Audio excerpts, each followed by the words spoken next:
नमस्कार, आप देख रहे हैं आज सुबह। आपके साथ हूं मैं नेहा बाथम। आपको बता दें कि नापाक फंडिंग मामले में हुर्रियत नेताओं पर कानून का शिकंजा कस चुका है। आज दिल्ली की कोर्ट में 7 आरोपियों की पेशी होनी है।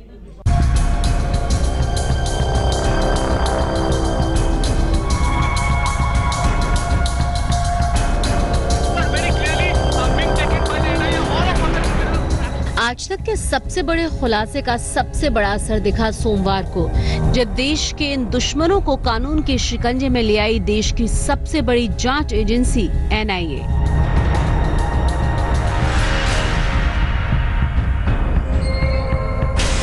टेरर फंडिंग में 7 हुर्रियत नेता गिरफ्तार। बिट्टा कराटे, नईम खान, शाहिद उल इस्लाम, पीर सैफुल्लाह, अल्ताफ फंटोस, मिराजुद्दीन, अयाज अकबर। ये वो 7 नाम हैं जो कश्मीर में कश्मीरियत का दम भरने की आड़ में रचते आए हैं साजिश। आज तक के खुलासे के बाद इसी साल 3 जून को NIA ने जबरदस्त छापेमारी की और उसी वक्त से इन आतंक परस्तों के खिलाफ सबूत जुटाने में लगी थी NIA। इन 7 एक्यूज्ड को हम लोग NIA की जो कोर्ट है दिल्ली में उसमें पेश करेंगे और अदालत से इनकी पुलिस रिमांड सीख करेंगे। पाकिस्तान से नापाक फंडिंग के जरिए अपने ही कश्मीर को दहशत और खून खराबे में झोंकने का ये कबूलनामा हुर्रियत के नेताओं ने खुद अपनी जुबानी आज तक के कैमरे पर कबूल किया था। हाफिज सईद ने गिलानी साहब को फंड किया है। कितना सब कुछ तो नहीं पूछते, बट हमें जहाँ जहाँ पता चलता है तो ठीक ठाक किया, उन्होंने भी किया। 10-20 करोड़ ज्यादा किया। राष्ट्रीय रजिस्ट्रेशन तो आप NIA दिल्ली की कोर्ट में अलगाववादियों को पेश करेगी। जाहिर सी बात है, आज तक के स्टिंग ऑपरेशन से हुर्रियत कॉन्फ्रेंस में हड़कंप मच गई है और उन्होंने ठान लिया है कि इस चुनौती का वो मिलकर सामना करेंगे। ऐसे में कोर्ट में पेशी के बाद इन आतंक परस्तों की रिमांड खोलेगी कई और सनसनीखेज राज। यानी अब कश्मीर में टेरर फंडिंग और हुर्रियत नेताओं की कमर पूरी तरह से तोड़ने का काउंटडाउन शुरू हो चुका है। कमलजीत संधू और मीतू जैन के साथ शुजा अल हक, श्रीनगर, आज तक। आज 14वें राष्ट्रपति के तौर पर रामनाथ कोविंद का शपथ ग्रहण होगा। शपथ ग्रहण समारोह सेंट्रल हॉल में होगा और उसके बाद रामनाथ कोविंद को 21 तोपों की सलामी भी दी जाएगी।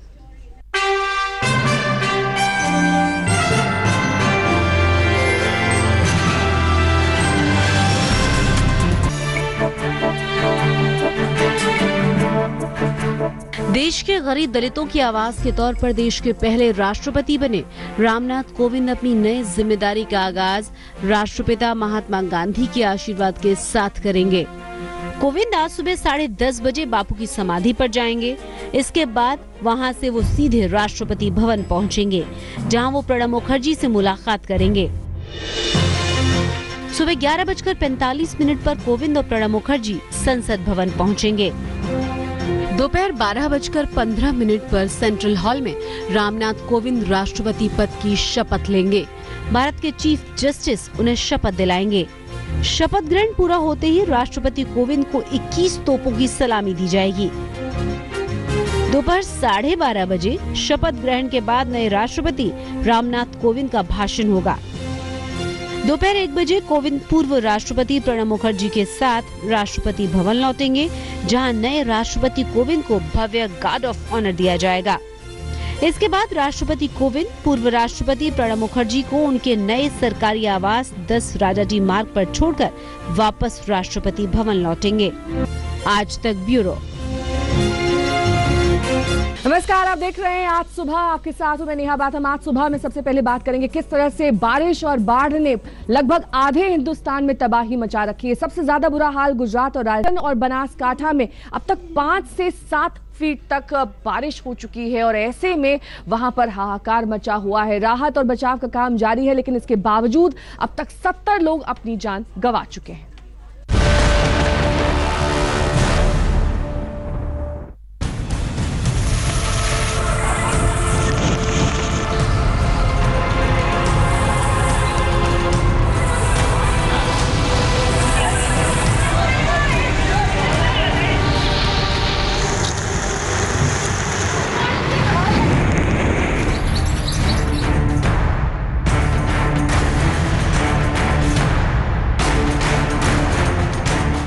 जहां तक नजर जाती है बस पानी ही पानी। गुजरात के बनासकांठा का धानेरा इलाका पिछले 2 दिनों से दरिया में तब्दील हो चुका है। यहाँ सब कुछ मटमैले पानी में डूबा हुआ नजर आ रहा है। कई फुट तक मकान डूब चुके हैं। नजर आता है सिर्फ ऊपरी हिस्सा। सड़कों पर बहते पानी को देखकर कहना मुश्किल है कि यहाँ कभी गाड़ियाँ रफ्तार से बातें करती होंगी। गाड़ियाँ डूबी हुई हैं, सड़कों पर नाव चल रही हैं। तस्वीरों में आप देख सकते हैं कि किस तरह घरों में फंसे लोगों को मानव श्रृंखला बनाकर रस्सियों के सहारे बाहर निकाला जा रहा है। सामानों को एक शहर से दूसरे शहर ले जाने वाले बड़े बड़े ट्रक माचिस के डिब्बे की तरह नजर आ रहे हैं, पानी में पूरी तरह से डूबे हुए से। बारिश ने इन सड़कों का क्या हाल कर रखा है ये भी देख लीजिए। सड़कें पूरी तरह बर्बाद हो चुकी हैं। अब जरा आसमान से ली गई इन एक्सक्लूसिव तस्वीरों को देखिए। 5 से 7 फीट में डूबा धानेरा शहर टापू की तरह नजर आ रहा है। चारों तरफ फैला पानी और बीच बीच में मकान। तस्वीरों से साफ है कि बनासकांठा इलाका जबरदस्त तरीके से आसमानी आफत से जूझ रहा है। बनासकांठा में भारी बारिश के चलते बाढ़ के हालात पैदा हो गए हैं। बनासकांठा के धानेरा में जहां लोगों के घरों के भीतर 5 से 7 फीट तक का पानी आ गया है, तो वही लगातार जारी इस बारिश के चलते दांतेवाड़ा डैम से जो पानी छोड़ा जा रहा है उसके चलते 100 से ज्यादा गांवों को खाली करने के आदेश दे दिए गए हैं। धानेरा में हालात इस कदर खराब हैं कि यहाँ रेस्क्यू के लिए एनडीआरएफ की 6 टीमों को तैनात करना पड़ा है। वायुसेना के 3 हेलीकॉप्टर और सेना की 1 टीम को भी यहाँ राहत और बचाव के काम में लगाया गया है। सोमवार तक 10,300 लोगों को बनासकांठा जिले से सुरक्षित जगहों पर पहुँचाया जा चुका था। दिक्कत ये है कि रुक रुक कर हो रही बारिश से राहत और बचाव के काम में बाधा आ रही है। प्रशासन स्थानीय लोगों के लिए चिंता की बात ये है कि मौसम विभाग ने आज भी भारी बारिश का अनुमान जताया है। हम एक्सपेक्ट करते हैं कि अगले जो कम से कम 2 डेज इस नॉर्थ ईस्टर्न बेल्ट ऑफ हमारा स्टेट, जैसे मान लीजिए Sabarkantha, Mehsana, eastern part of Banaskantha, Aravalli, Gandhinagar, Mahisagar, Dahod, Panchmahal, ये सब एरिया में काफ़ी बारिश होगा। हम एक्सपेक्ट करते हैं heavy to very heavy rainfall भी होगा because the system is quite strong. Gujarat में सिर्फ बनासकांठा में ही बारिश और बाढ़ से हालात खराब नहीं। तस्वीरें देखिए। बनासकांठा, पाटन, सूरत, राजकोट, मोरबी, बोटाड, नादियाड, कच्छ। मॉनसून पूरे शबाब पर है। गरजने के साथ बादल बरस भी रहे हैं। प्रशासन मुस्तैद है और जनता परेशान। गुजरात में बारिश ने जनजीवन अस्त व्यस्त कर दिया है। लोग बस यही दुआ कर रहे हैं कि आसमानी आफत से जल्द छुटकारा मिल जाए। गोपी घांगर, अहमदाबाद, आज तक।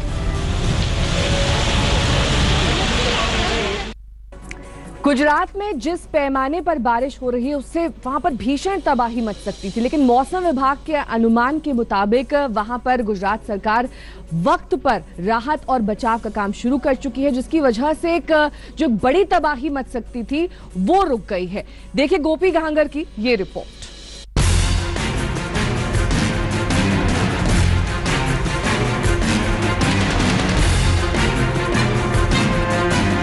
गुजरात में कुदरत के साथ सरकार की जंग चल रही है। उत्तरी गुजरात के बनासकांठा और पाटन जिले में भयंकर बारिश से पूरा इलाका पानी पानी हो चुका है। अगले 24 घंटे तेज से बहुत तेज बारिश की भविष्यवाणी ने सरकार की चिंता को और बढ़ा दिया है। मुख्यमंत्री विजय रूपानी खुद हालात की निगरानी कर रहे हैं।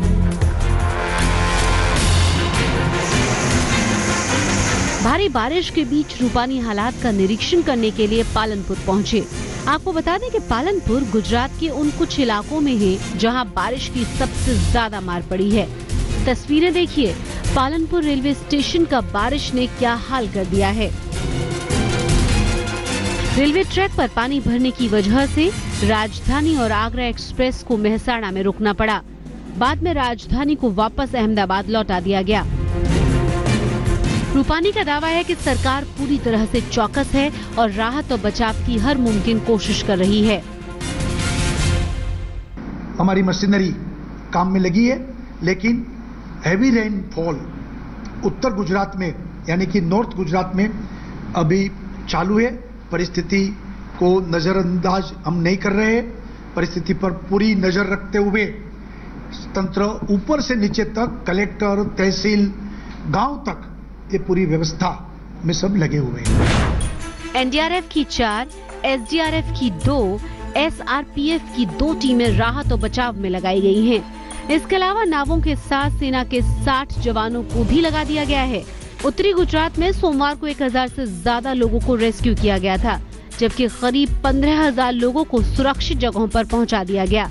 पूरे गुजरात की बात करें तो 25,000 से ज्यादा लोगों को बाढ़ प्रभावित इलाकों से निकाला जा चुका है। इनमें सबसे ज्यादा 10,300 लोग बनासकांठा जिले से, 950 मोरबी जिले से और 9,790 पाटन जिले से एहतियात के तौर पर सुरक्षित जगहों पर ले जाए गए हैं। पूरे गुजरात में बाढ़ और बारिश से अब तक 70 लोगों की जान जा चुकी है। गुजरात सरकार का दावा है कि समय रहते बचाव के जो उपाय किए गए उससे भारी नुकसान होने से बच गया है। गवर्नमेंट ने पूरा इंतजाम कल से शुरू किया है। सब लोगों को हाई अलर्ट करके रखा है। हमारी जो ऊपर की कोर ग्रुप की बार बार मीटिंग भी हो रही है और जो इनिशिएटिव्स कदम उठाना है वो तुरंत ही हम उठा रहे हैं। भारी बारिश से गुजरात के ज्यादातर डैम ओवरफ्लो कर रहे हैं। धारोई से 71,000 क्यूसेक पानी साबरमती नदी में छोड़ा गया। इस वजह से मटार के 13 और खेड़ा के 16 गांव को अलर्ट कर दिया गया है। दांतीवाड़ा से 2,28,000 क्यूसेक पानी बनास नदी में छोड़ दिया गया है। भारी बारिश और बांध से पानी छोड़ने की वजह से बनास और सीपू दोनों ही नदियां उफान पर हैं। भारी बारिश की संभावना को देखते हुए प्रशासन ने 100 से ज्यादा गांवों को खाली कराने का निर्देश दे दिया है। गुजरात में बरसी आसमानी आफत पर केंद्र की भी निगाहें हैं। हालात की जानकारी लेने के बाद प्रधानमंत्री कार्यालय ने गुजरात सरकार को हर मुमकिन मदद का भरोसा दिया है। कोई शक नहीं, गुजरात को इस समय मदद की भारी दरकार है। गोपी घांगर, अहमदाबाद, आज तक। गुजरात की तरह ही राजस्थान में भी बाढ़ और बारिश से भीषण तबाही मची हुई है। सूखा इलाका होने के बावजूद वहां पर जबरदस्त बारिश हो रही है। कई इलाके जलमग्न हो गए हैं और कई लोगों को वहां पर रेस्क्यू करके सुरक्षित इलाकों पर पहुंचाना पड़ा है।